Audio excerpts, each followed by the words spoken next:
Hello everyone and welcome to my next video in this crash course series for the school year. Today we're going to be breaking down how to graph points on the coordinate plane. Now the very first thing that we want to know is what is a coordinate plane? You're going to see two lines on here. So how we actually define a coordinate plane is that it is a two-dimensional platform with two axis lines. Those axis lines can be defined as number lines as well. You may have seen number lines in use before. And so we have two axis lines. Our horizontal is called the x-axis. And as you can see, this is like a large number line going horizontally across our grid. And then we have a y-axis, which is that vertical line. This is another number line that's going vertically across our graph here. Now it's also important to note this middle point of our graph where both of our axis lines or both of our number lines meet up. This is called the origin, and this is the point where an x value on a number line is 0 and a y value on a number line is 0. When we're plotting on a coordinate plane, we call the spot that we are plotting coordinates.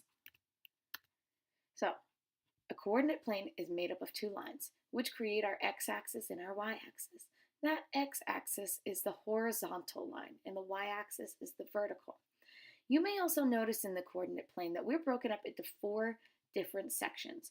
We call these sections quadrants, and they represent different values within our coordinate plane. It's also a helpful way to identify where we might find certain points.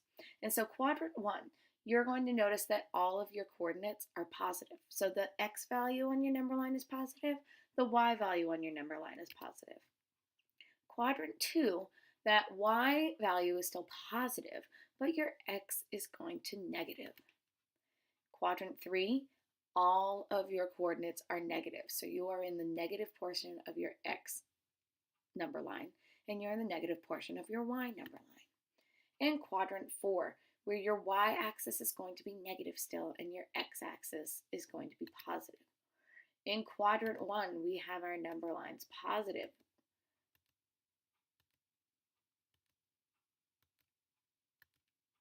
In quadrant 2, you'll notice that those y values are still positive, but our x number line is going to negative. In quadrant 3, you'll see those x values. If I were to plot a point in this area, that x value would still be negative, and my y values are negative as well. And if I were to plot a point into quadrant 4, those x values are positive, that y is negative. Now, when we are given coordinates to a specific point, we read them as coordinate x and coordinate y. That first value of x tells us the points placed along the x-axis on that horizontal line, or how many units across I move. Now, if my number is positive, I'm going to move to the right on that number line. If my number is negative, I'm going to move to the left. The second value, y, tells us the point's location along the y-axis, or along that vertical number line, or how many units up or down I move. If my y value is positive, I'm going to move up on my number line.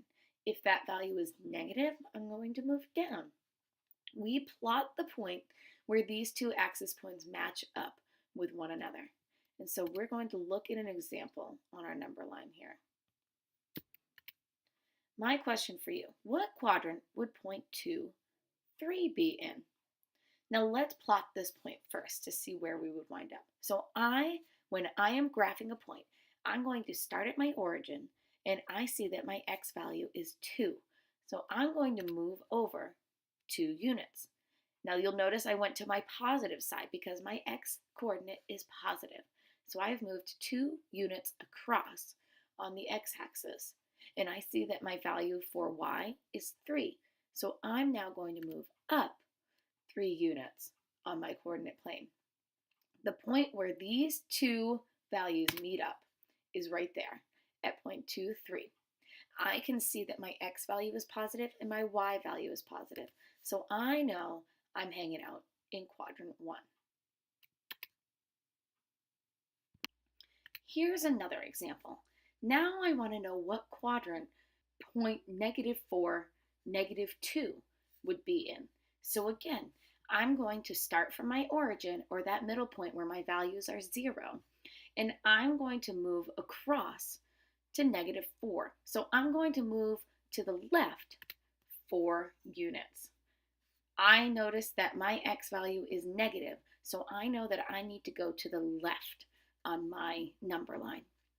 My next value, -2, from this point, I know that I need to move down 2 units because the bottom portion of my coordinate plane is where I find those negative y values. And again, the point that these two meet is where we find our ordered pair. This is where we plot our coordinates. Now I can see that my x value is negative and my y value is negative as well. So I'm hanging out in quadrant 3.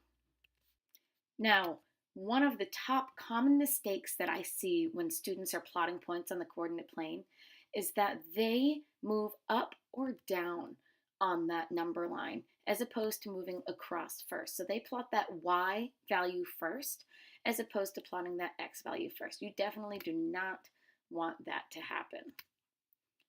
You need to move across with your x coordinate first, then up or down with your y coordinate second. So I want to move to the right or to the left from my origin first, and then I will move up or down on my coordinate plane to properly plot that ordered pair of x coordinate, y coordinate. I want to thank you guys again for tuning into these crash course videos, and be on the lookout for more being uploaded to this page. If you want to find some more resources, I have other crash course videos on this site talking about absolute value, order of operations, and exponents. I hope that this has been a helpful resource for you guys, and as always, happy mathing!